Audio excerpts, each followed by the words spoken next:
সিলেটে গেছি গত বছর মৌলভী বাজার 4 লাখ টাকা লয়ে গেছে, বয়ান করছে 4 মিনিট, তো 1 মিনিটে কত? 1 লাখ। তো মৌলভী বাজার যে এগো লাঠি লয়ে ফিডা যে 4 লাখ টাকা দিয়ে আনছো, তোকে কি মরণ আইছে নি? না তোকে জেলে দিবে দাওয়াত না দিলে? আমি তো আসতে চাই না। আমার অফিসে বিশাল কাগজ লাগানো আছে, বিশাল। হেলিকপ্টারে কেউ আবদার করবেন না, বিশাল কাগজ লাগানো। এরপরও এগো তওবা করাই, তওবায়ে নসুহা। যারা দাওয়াত নেয় তওবায়ে নসুহা করাই, এরপরে দাওয়াত নেই। এত সোজা না যে হেলিকপ্টার পোস্টারে লেখা যাবে না, হেলিকপ্টারের কথা বইলা কালেকশন করা যাবে না। কারো টাকা আছে, রাখার জায়গা নাই, ব্যাংকেও সন্দেহ, তাহলে কি করবা? ওই টাকা যদি দিনের কাজে কেউ লাগায় পকেট থেকে একক ভাবে, তাহলে দিনের স্বার্থে গেলাম। ওই খয়রাত করিয়া হেলিকপ্টারে নেবা, টের পাইলে তোমার ওয়াজ আগের দিন শুনলে যাব না, বাদ।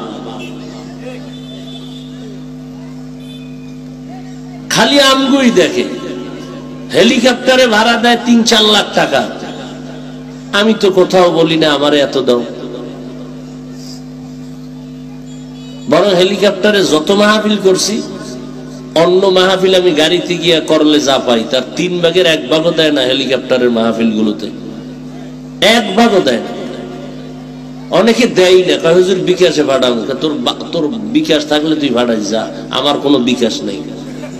আমি তো গেছি গা, আমার কোনো বিকাশ টিকাশ নেই, বুঝিও না, নাইও না, খুশি আর খবর নাই। 4 বছরে খবরই নেই। যখন করোনা এসে টাকাও দিতে পারে না, কি উড়াইয়া ও খাইছে না কি করছে আল্লাহ জানে। আর আমার একটা মাহফিল নিয়া খয়রাত করতে করতে করতে করতে অন্য বছর মাহফিলের টাকা পাইছে 5 লাখ, আমারে দাওয়াত দিয়া চান্দা উঠাইছে 15 লাখ। তোমরা খালি হেলিকপ্টার দেখছো, ওই জনগণ, ওই কমিটি যে টাকার পাহাড় বানাইতেছে, এটা দেখো নাই? রিক্সা থামাইয়া টাকা উঠায়, এটা দেখো নাই? আমি কইছি নি রিক্সা থামাইয়া ছাত্ররে ফাটাইয়া মাইক লাগায় কালেকশন করো? এই ফকিন্নি অভ্যাস আমি বলছি নি করতে, যে দেশের মানুষ ছোট লোকের মতো তোমাদের দেখবে, যে ছাত্র ছোট ছোট বাচ্চাদের রাস্তায় হ্যান্ডবিল দিয়া দিয়া রাস্তায় গাড়ি থামাইয়া কালেকশন, এরপরে মাইক লাগায় দাও 8 আনা 5 পয়সা। এই খয়রাত করার জন্য তোমার ওয়াজ দিতে কে বলেছে?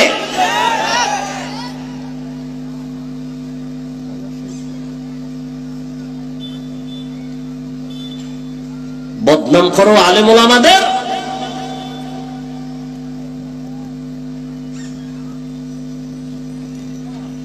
আল্লাহ হেদায়েত দান করুন।